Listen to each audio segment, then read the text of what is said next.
Ya, zaman Rasulullah azan Jumat 1 kali. Zaman Sayyidina Abu Bakar 1 kali. Zaman Sayyidina Umar 1 kali juga. Tapi zaman Sayyidina Utsman ya azan 2 kali. Kenapa?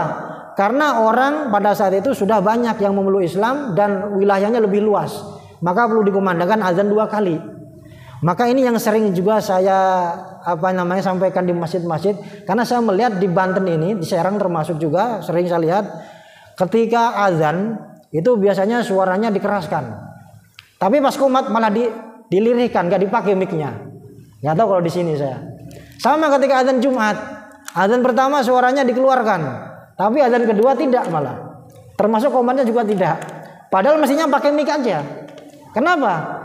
Karena supaya tadi itu orang-orang yang barangkali dia tidak mendengar azan yang pertama, dia bisa mendengar azan yang kedua. Atau orang-orang yang tidak dengar azan ketika waktu sholat, dia mendengar qomatnya.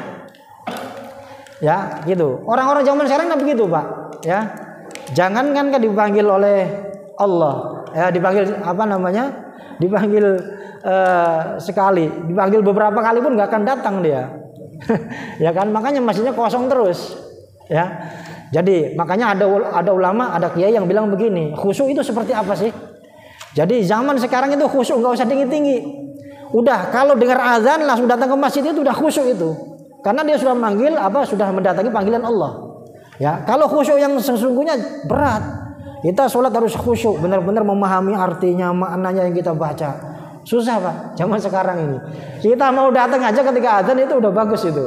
Zaman sekarang ini, ya. Jadi Hijriyah ini itu dimulainya sudah 17 tahun baru diadakan rapat pertemuan untuk menentukan segera dimulainya tahun Hijriyah.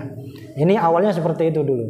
Ya, jadi banyak istihad-istihad yang memang belum ada pada zaman Nabi, tapi karena ada kemaslahatan maka dilakukan oleh para sahabat. Ya, sama ketika Al-Quran ini mau dibukukan itu Sayyidina Abu Bakar gak berani, Pak. Kata beliau apa? Lam af'al ma lam yaf'al Rasulullah SAW. Aku tidak berani melakukan apa yang tidak dilakukan oleh Rasulullah SAW. Tapi Sayyidina Umar punya pendapat, ini kalau Al-Quran tidak dibukukan seperti ini, ya nanti orang-orang setelah kita nggak bisa baca Al-Quran. Karena Al-Quran ada di hafalan para orang-orang yang menghafal Al-Quran yang banyak meninggal. Ini salah satu di antara ya manfaat daripada istihad-istihad yang dilakukan oleh para sahabat tadi. Termasuk tadi azan 2 kali ketika Jumat. Itu memang zaman Rasul cuma 1 kali, Pak. Tapi zaman Sayyidina Utsman, karena apa? Karena wilayah Islam sudah luas, maka perlu dikumandangkan azan 2 kali. Yang pertama untuk mengingatkan orang bahwa waktu sholat Jumat akan datang. Yang kedua menandakan kalau waktu sholat Jumat sudah datang, sudah tiba. Itu. Jadi azan 2 kali. Maka kalau menurut saya maslahahnya sebaiknya masjid-masjid itu mengumandangkan azan, baik yang pertama ataupun yang kedua ketika azan Jumat, sebaiknya tetap pakai mic saja. Termasuk ketika qomat juga dikumandangkan. Takutnya ada yang ketiduran, Pak.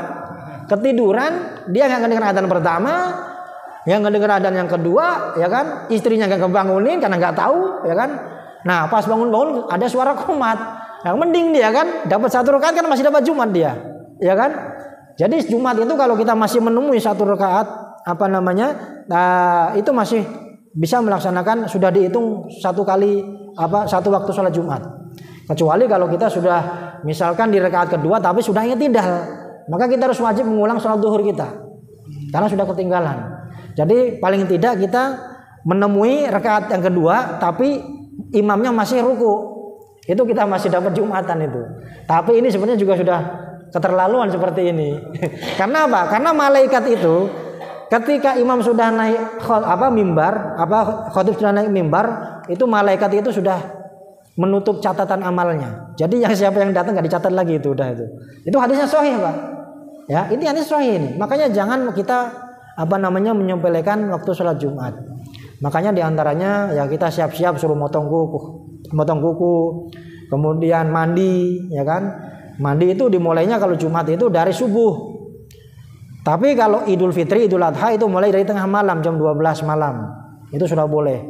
Tapi kalau Jumat mulai subuh. Nah, yang lebih afdol sebelum berangkat ke masjid itu lebih afdol. Karena kita mau kumpul banyak orang, maka kita disunahkan untuk mandi terus supaya tidak bau badan kita.